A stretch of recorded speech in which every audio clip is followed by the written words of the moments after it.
नमस्ते दोस्तों, कैसे हैं आप। आई होप आप अच्छे होंगे। मैं हूं आपका दोस्त आनंद। मित्रों, आज हम बात करते हैं शिष्टाचार अर्थात प्रोटोकॉल के ऊपर कि शिष्टाचार क्या होता है और किस तरह से इसको निभाया जाता है। आजकल देखने में आ रहा है कि शिष्टाचार का अभाव अधिकांश लोगों में देखा जा रहा है। जब बड़े फॉलो उस बात को करते हैं तो बच्चे ऑटोमेटिक उस क्रियाकलाप को अपना लेते हैं। मित्रों, ये प्राचीन काल से चलता आया है शिष्टाचार। जो राजा महाराजा होते थे उनके सामने प्रजा या उनके जो भी छोटे अधीनस्थ होते थे उनको देख करके वो खड़े हो जाते थे, या फिर जब तक वो खड़े रहते थे तब तक उनकी बैठने के लिए कोई परमिशन नहीं होती थी।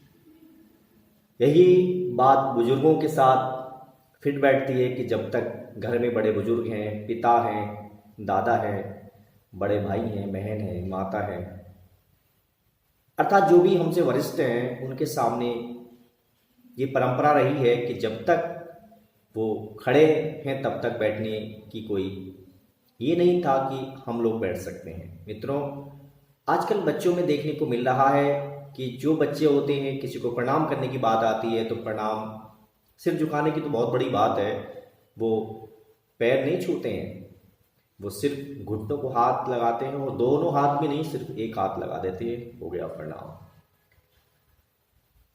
अब बात आती है कि प्रणाम क्या घुटने छूने से ही असलियत में माना जाएगा? नहीं, हमें एक मर्यादा के साथ जो जीवन के लिए हमारे जरूरी है उस बात को हमें स्वीकारना होगा।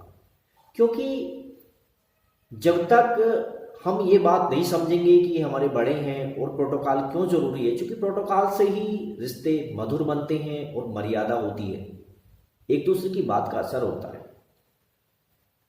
हमारे पिता जब तक खड़े हैं, हमारी मजाल नहीं कि हम उनके सामने कुर्सी पर बैठ जाएं या फिर चारपाई पर बैठ जाएं। मित्रों, देखिएगा, ये बात हमें सिखानी होगी अपने बच्चों को कि जब तक बड़े खड़े हैं तब तक आप बैठेंगे नहीं। हाँ, जब बड़े बैठ जाते हैं फिर उसके बाद में उनकी परमिशन लेकर के आप लोग बैठ सकते हैं। ये बात हर जगह देखने को मिलती है, न्यायालयों में देखने को मिलती है। न्यायालय में जज साहब बैठे होते हैं तो हिम्मत नहीं किसी की कोई उनके सामने बैठ जाए। और दूसरी बात, कोई भी संगठन हो, वहाँ के जो मुखिया होते हैं उनके सामने सब लोग खड़े होते हैं, वो बैठ जाते हैं। यही हाल होता है आपके आईपीएस और आईएएस अधिकारियों का। ये जो भी बड़े अधिकारी हैं उनके सामने जो उनके अधीनस्थ होती हैं, प्रोटोकॉल के तहत वो उनके सामने नहीं बैठते हैं।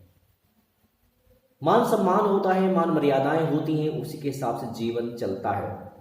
और हाँ, एक चीज हम आपको और बता दें कि प्रणाम शब्द एक ऐसा है कि आप अनजान व्यक्ति से प्रणाम करने के बाद मधुर रिश्ता जोड़ सकते हैं।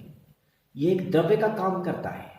आप कहीं पर भी चले जाइए, उस व्यक्ति को प्रणाम कर लीजिए और प्रणाम करने के पश्चात आपका एक रिश्ता आत्मीयता का जुड़ जाएगा और आगे आपकी बात बढ़ जाएगी। तो मित्रों, प्रणाम करने से बहुत अच्छा लगता है, समाज में खुशहाली आती है। लोगों को शिष्टाचार के तहत जब चलने की आदत बन जाती है, समाज बहुत अच्छे से चलता है। तो मित्रों, आशा करता हूं आपको वीडियो पसंद आई होगी। अगर आपको ये वीडियो पसंद आई हो तो प्लीज़ आप इस वीडियो को लाइक कर दीजिएगा। जो भी आपके मित्र हैं उनको शेयर कर दीजिएगा। हाँ, आप लोग अगर इस वीडियो पर नए हैं तो प्लीज़ आप हमारे चैनल को सब्सक्राइब भी कर दीजिएगा। ऐसी ही वीडियो के साथ फिर हम आपसे फ्यूचर में मिलते हैं। तब तक के लिए नमस्कार।